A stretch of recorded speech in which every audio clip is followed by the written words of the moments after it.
इससे मनोबल उनका बढ़ा और वो ऐसा कदम उठाए।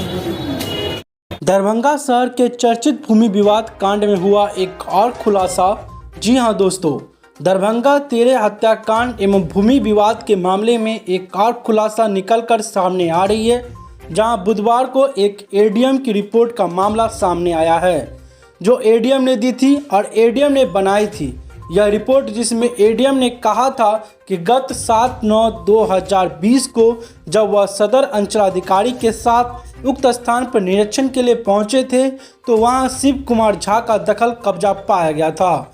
यह रिपोर्ट दरभंगा के एडीएम ने दी थी, जिसके बाद विवाद शुरू हुआ और विवाद बढ़ता गया। यह बड़ा आरोप पीड़ित परिवार का है और यह आरोप पीड़ित परिवार ने जिलाधिकारी से मुलाकात के समय बुधवार को लगाया है। जब जिलाधिकारी से मिलने के बाद जिलाधिकारी ने मांग पत्र सौंपने को कहा था तो पीड़ित परिवार ने जिलाधिकारी को मांग पत्र में उन्होंने निक्की कुमारी की नौकरी के साथ साथ आर्थिक सहायता की भी मांग की है। इस दौरान एक पत्र दिखाया जिलाधिकारी को, जिसमें सीधा आरोप दरभंगा के एडीएम ऊपर लगाया है।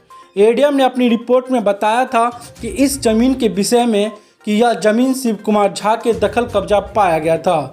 जब उन्होंने 7/9/2020 को उक्त स्थल निरीक्षण करने पहुंचे थे और पीड़ित परिवार का कहना है इसी रिपोर्ट से बड़ा भूमाफियाओं का हौसला, जबकि 40 वर्षों से उस मकान में रह रहे थे निक्की और उसके परिवार के लोग, फिर भी एडीएम के कैसे बना दिया यह रिपोर्ट बड़ा सवाल। दरभंगा के जिलाधिकारी के सामने सहयोग की बात यह है कि जिस समय पीड़ित परिवार ने यह बात जिलाधिकारी को बता रहे थे उस समय दरभंगा के एडीएम कार्यालय स्प्रिंग उपस्थित थे। फिलहाल निक्की कुमारी के लिए नौकरी और स्वास्थ्य परिवार के लिए आर्थिक उपार्जन की मांग की गई है, ताकि आर्थिक स्रोत भी बने और नौकरी मिले। जो अब परिवार में मात्र एक निक्की कुमारी है जो घायल है, उनके इलाज की बात कही गई, उनकी सरकारी नौकरी की बात कही गई और स्पीडी ट्रायल की बात कही गई। साथ ही साथ कुछ मुआवजा मिले जिससे परिवार खड़ा हो सके। और सबसे बड़ी बात एडीएम का रिपोर्ट आई है जो चौंकाने वाली रिपोर्ट है। यहीं से शुरू हुआ था परिवार का। जीएम रोड में जो जला के मेरी दीदी भैया लोग को मार दिया गया, उसी घटना को लेकर हम लोग यहाँ पे आए हैं। उस घटना में आपको भी क्या कहेंगे? आपके साथ भी ये घटना हुई है?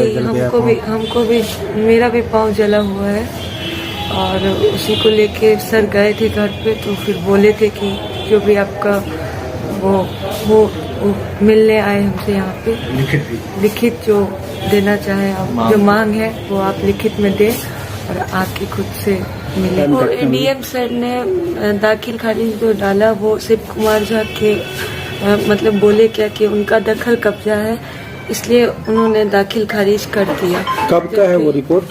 ये रिपोर्ट 23/9/2020 का। इससे मनोबल उनका बढ़ा और वो ऐसा कदम उठाए।